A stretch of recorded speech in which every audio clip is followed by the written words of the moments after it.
सूबाई वजीर से नासिर हुसैन शाह इस वक्त मीडिया से गुफ्तगू कर रहे हैं, आपको बराह रास्त लिए चलेंगे। ये कोशिश की जा रही है, उस पर भी बड़ा सख्त क्रैक डाउन हो रहा है और जिसके भी बड़े अच्छे नताइज जो हैं वो सामने आ रहे हैं। आपके क्वेश्चन हो शाह साहब, आपने जिस तरह आपने इब्तदाइये में जिक्र किया फैज़ हमीद की सज़ा के हवाले से, क्या फैज़ हमीद की सज़ा के बाद आप समझते हैं कि पीटीआई के जो बानी हैं ये जो है वो सजाओं का सिलसिला उस तरफ भी बढ़े और बाकी जो 9 मई के केसेस हैं उन पर भी ये मामलात आगे बढ़े? देखिए, बिल्कुल ऐसा ही है। आप वावेला कौन कर रहा है इस वक्त?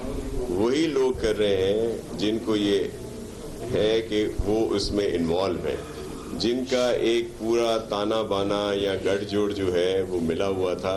वही लोग अब इस पर वावेला कर रहे हैं कि जी ये देखिए ये हो गया, क्योंकि अब उनकी जो है वो बारी है। वो सिंधी में ऐसा चाहता हूँ ना, सही लिंगन लधो आ तो हुननि जे हाणे लिंगन लधो आ, तो उनको ये एहसास, वो जो एहसास जुर्म है वो उनको अब परेशान किए हुए है कि अब उनके नाम आएंगे। देखिए, ये जो गठजोड़ था इसने बहुत, अगर आप वो उस पुराना ज़्यादा दूर का टाइम नहीं है, आप देखेंगे क्या कुछ उसमें नहीं किया गया। पाकिस्तान पीपल्स पार्टी की क़यादत पर बहुत ज़्यादा केसेस बनाए गए, उनको टफ टाइम दिया गया, उनको कोशिश की गई कि बहुत सारे लोग मुल्क से बाहर रहें, नाअहल किए गए, जेलों में रखे गए। आपके इल्म में आपके जो इंफॉर्मेशन मिनिस्टर हैं, सीनियर मिनिस्टर, वो शर्जील इलेक्शन जेल में रह के उन्होंने लड़ा।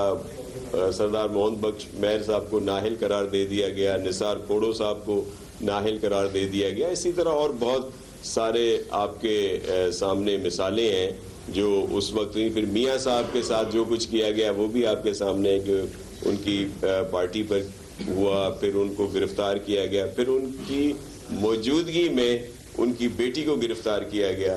और जब प्रेसिडेंट साहब वहाँ जेल में थे और हमारी बहन फरियाल टालपुर साहिबा वहाँ पे थी तो पाबंद सलासल, लेकिन उनको हॉस्पिटल में रखा गया। तो ईद की रात उनको हॉस्पिटल से लेके जेल में भेजा गया। और इसी तरह और बहुत सारे किस्से हैं। सही खुर्शीद शाह साहब यहाँ पे आपके सामने हैं, आगा सिराज मरहूम जिनकी काफ़ी अरसा इस तरह के बेबुनियाद केसों को फेस करते हुए गुजरी, और फिर एक बड़ा सा बना दिया जाता है। डॉक्टर आसिम के खिलाफ कितना बड़े वॉल्यूम के केस बनाए गए, उनको कितना अरसा वहाँ पे रखा है, जो एक बड़ा जुल्म की एक वो दास्तान, एक वो सिलसिला जो उस दौर में था। अब यही जो एक किरण नज़र आ रही है कि आगे सब कोई इस बात को करते हुए ज़रूर सोचेगा कि फिर मकाफात अमल है, फिर उसको सज़ा देखनी पड़ेगी। और ये बड़ा काम है हमारे जो फील्ड मार्शल हैं आसिम मुनीर साहब की, उन्होंने ये मिसाल कायम की कि बड़े ओहदे वाले जनरल को इस तरह की सज़ा मिली है, और उसकी नज़ीर पहले इतनी 15 साल की सज़ा किसी को नहीं मिली।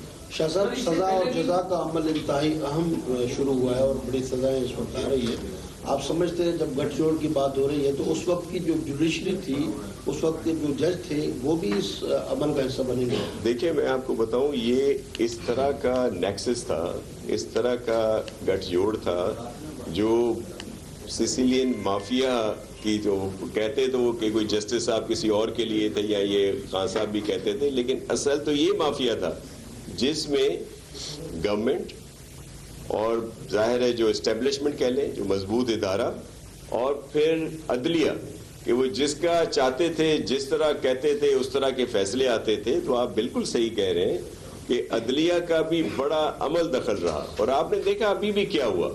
अभी ये जो 9 मई का केस है वो बिल्कुल ओपन केस है, जिसमें क्लिप्स मौजूद हैं, सारी चीज़ें मौजूद हैं, लेकिन आप देखें क्योंकि पीटीआई के हमारे दोस्त जो हैं वो झूठ बोलने में अपना सानी नहीं रखते, तवातर से झूठ बोलते रहते हैं और इतनी ढिठाई से सफ़ेद झूठ बोलते हैं कि वो सच का गुमान होने लगे।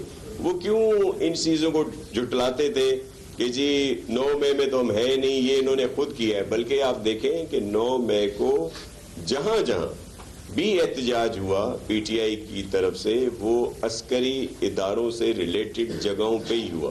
اور اس کی انتہا جا کے ہوئی کہ جو ہمارے شہداء کی یادگاریں تھیں ان کو بھی آپ نے دیکھا کہ کس طرح نقصان پہنچایا گیا. تو یہ وہ سوچ ہے جو تھی اور جس کے عزائم بہت زیادہ تھے. وہ تو پتہ نہیں آگے کی سوچ کے بیٹھے ہوئے تھے 2023 سے 29 سے پھر آگے جا کے کوئی 35-40 کی, اور پھر ان کے عزائم کیا تھے.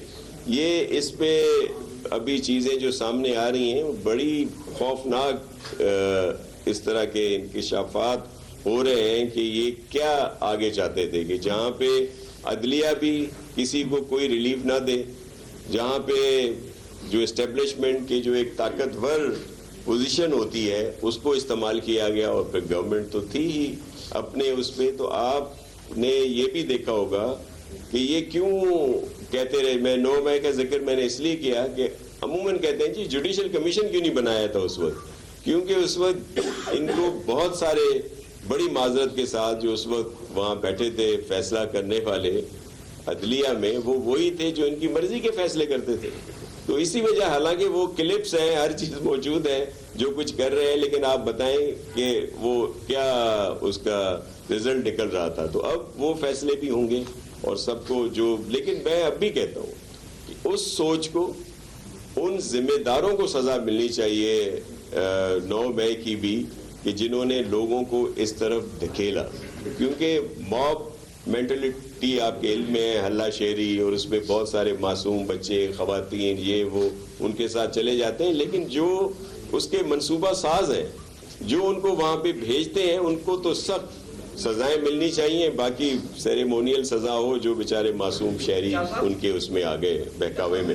26ویں ترمیم کے بعد 27ویں ترمیم آگے سب سے بڑی جو حمایت تھی وہ پیپلز پارٹی نے کی, جی, اور کہا جا رہا ہے کہ یہ 18ویں ترمیم ہے اس کو ختم کرنے کی خاطر جب 28ویں ترمیم بھی آ رہی ہے. بتائیں کہ صوبائی وزیر سے ناصر حسین شاہ نیوز کانفرنس کر رہے تھے سکر میں, اور انہوں نے کہا کہ ماضی میں ہماری پارٹی کے لوگوں کے ساتھ بھی بدترین سلوک کیا گیا.